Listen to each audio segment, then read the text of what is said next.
First, I want to give his all honor, all praise, and fear to Yahweh, because he's the one that walks us to his truth. And our brother, our king, our only begotten son, our Messiah, Yahweh Shai. Title is going to be is titled The Pagan Origins of Halloween, Part 5. Teachings of the Hebrew Messiah remained. By the time of the 4th century, the Greek believers were donning the title Christian, and the Roman Emperor Constantine claimed to convert to the new religion. This conversion paved the path for the establishing of the so-called Holy Roman Catholic Church. The Catholic Church Christianized pagan holidays to make it easier for witches, warlocks, and pagans of all types to convert. Mirror Exodus 23. Thou shalt not utter gods before me. They're all pagans. To Catholicism.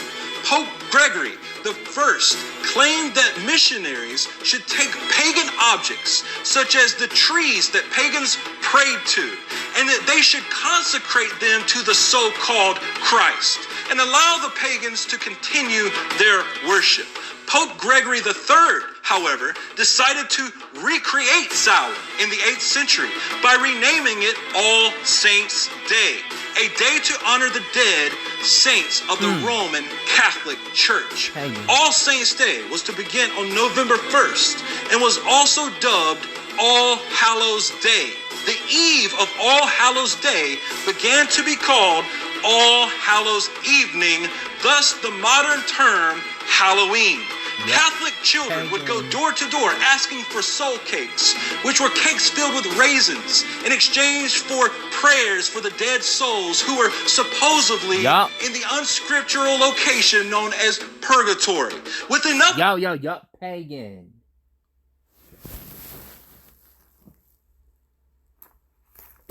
Hold up.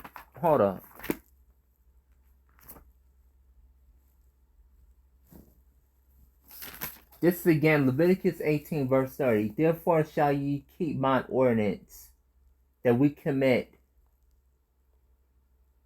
not any of these abominable customs which were committed before you, and that ye defile not yourselves therein. I am the Lord your God. Prayers. These souls who were bound in purgatory could ascend into the heights of the heavens, which is yet another pagan concept. Though the pagans supposedly converted on a major scale, they continued to dress up, and they continued to communicate with the so-called dead and leave treats for the pagan. My always told me never to do that stuff. Spirits. Eventually, the popes outlawed Samhain and all pagan religions, claiming a link to Satan. In actuality, however, this was the Catholic Church's way of cornering the market on all pagan observations and establishing the Catholic Church as the greatest pagan institution full of apostasy and hypocrisy, the greatest and largest pagan institution of all time. During the 1400s, the Catholic Church began to purge the region of all so-called practicing witches by burning them at the stake. In actuality, the church burned many Sabbath-keeping believers in Messiah Yahushua as well. Persecution. In the 16th century, a major change took place when Martin Luther nailed his thesis to the doors of the Roman Church, and the Protestant Reformation began. Originally, Protestants rejected the notion of the Pope, the bishops, and the saints, thereby protesting the strongest dogmas of the so-called Holy Catholic Church. Originally, Protestants did not observe All Hallows' Eve. On November 5th, 1605, however, a major shift took place when Guy Fawkes, who was a Jesuit militant, attempted to blow up the English House of Lords, which was dominated by Protestant followers. This began Guy Fawkes Night, which was an English celebration, originally which included the burning of large statues and images of either the Pope or Guy Fawkes. Due to the close time of All Hallows' Eve, however, the two celebrations began to merge. America's beginning as an English colony brought Protestants who were called Puritans. That was not America's beginning.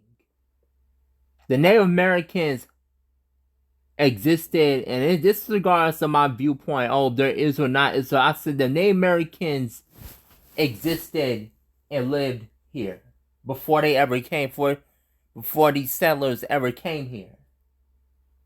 And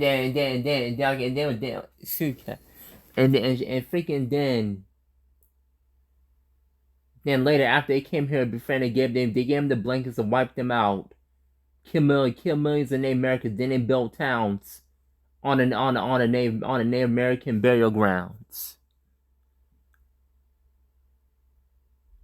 They basically built their towns on the blood of Native Americans. If you go into the Bible, that's a sin, because you already shape 6. We already said you're not supposed to build. Shape 6, because you're not supposed to build a town on blood. You can't build a town on blood. So I said, these people are foreign. They're not from. It's kind of funny they say the term legal. These people are not from here. The Americans live here first. This is regardless of my viewpoint, if I consider them Israel or not. They live here first. All forms of Halloween and Guy Fawkes Night.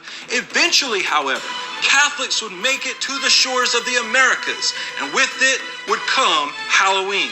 Soon the practice of telling ghost stories, bobbing for apples, and passing out treats would work its way into the mainstream. Virginia became the birthplace of Halloween as we know it today, though technically the local Native Americans also celebrated such heathenistic customs of celebrating the dead during the end of the harvest. The Native Americans would also paint their faces or wear masks to commune with the dead spirits. That doesn't change the fact you murdered millions. I'm not gonna say there are people, but it doesn't change the fact you murdered millions of them, and you built your towns on their burial grounds. Nothing you said changes that. Regardless of you demonizing, nothing you says changes that fact. And sacrifice animals in huge bonfires, not unlike the Celts of the British Isle. How about let's get to you. And it's one thing I know is even in history. They say you first did a genocide, killed a lot of Native Americans, and then after that you killed the buffalo. You massively murdered the buffalo, which is still a creation of the Lord. I say you may say they killed, but you freaking guys killed the buffalo. Mass genocide the buffalo, and you didn't kill the animal to eat him. Hypocrisy. Huge droves of Irish immigrants would make it to the Americas, I may talk with that scripture. The verse says you can't build a town on blood. Ancient traditions of Samhain. By the 1920s, America's first Halloween parade took place to supposedly counteract the violence and vandalism that had become traditional for this night. In 1970, and with that, I want to give his all honor, all praise, and fear to Yahweh, because he's the one who wants to be our brother, our king, only begotten son, Yahweh Shah. That Shambolo Bo.